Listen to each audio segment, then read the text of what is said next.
Apple. I guess the one thing I wanted to address with you, my computer froze up, so I'm hoping it records this video. I guess is the one thing I wanted to address was this.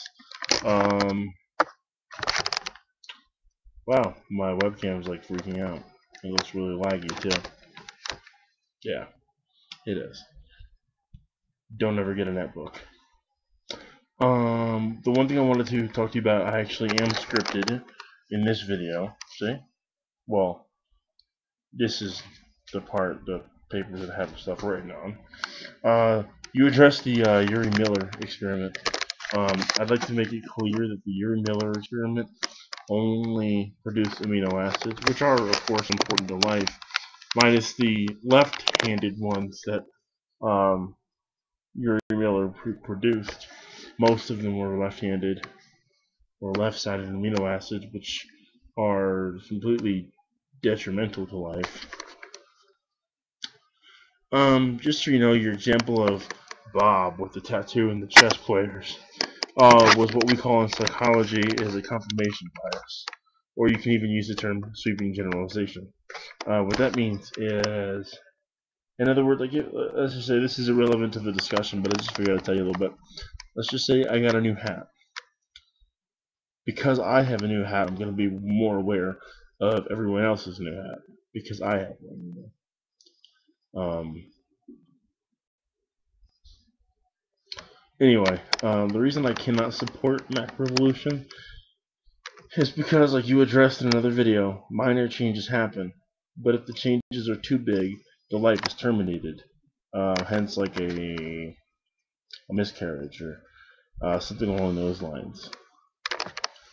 That's why I can't support it, because you know I can understand. I know that each person has about 400 defective genes from. Wait, hold on for a minute. Each person has about 400 defective genes more than their parent had. It's something like that. So I completely understand what you're talking about. But humans only reproduce humans. Now I'm sure you've heard that argument a million times, and it almost seems like an illogical fallacy. But if you really stop to think about it, what's the cause of a miscarriage? Like if a woman's pregnant and like the body just decides it doesn't like the child because there's too much different, what happens? So it terminates its own feed. The embryo. It could do it as a blastocyst, as an embryo, but it does terminate the life. So if macro is wrong, that does nothing to prove the existence of God. It doesn't prove him at all. It just proves that macro isn't the way we came here, which I don't believe it is. And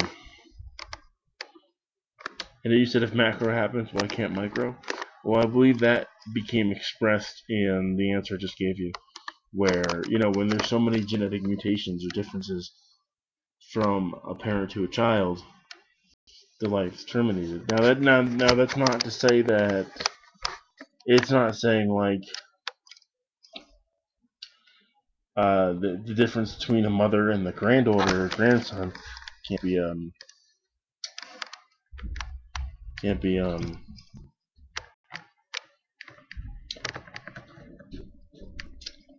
what's the word I'm looking for? It can't be like possible, I guess, or likely. But I'm just saying that if the difference is too big, that the life is terminated. And snakes are born with legs. I would attribute snakes that are born with legs, as you were saying, I would attribute that to birth defects. And again, because genetically they weren't so far off, they were still within a range, still within the range for whatever species that is. I mean, I know what species a snake is, but I'm saying for whatever species is born with a defect, they obviously weren't far enough outside the range to terminate their life. So that's why.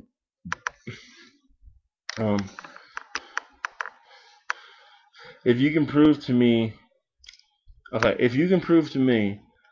why pregnancies any other reason besides obvious alcohol or anything external, internally, why the body would terminate the life of a child, then I'll believe